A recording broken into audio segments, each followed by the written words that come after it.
রংলেখা আর্টের পক্ষ থেকে সবাইকে স্বাগত। দেখো বন্ধুরা, দেখো আবারও দুটো ঘর, গাছ, সূর্য এবং মেঠো পথ ড্রয়িং করে তোমাদের মাঝে নিয়ে এসেছি। ড্রয়িংটি কেমন হয়েছে অবশ্যই তোমরা লাইক, কমেন্ট, শেয়ারে জানাবে এবং রংলেখা আর্টের পাশেই থাকবে।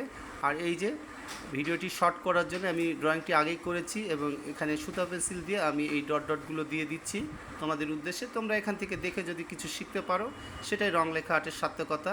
আজকে এখানে শেষ করছি। সবাই ভালো থেকো। আল্লাহ হাফেজ।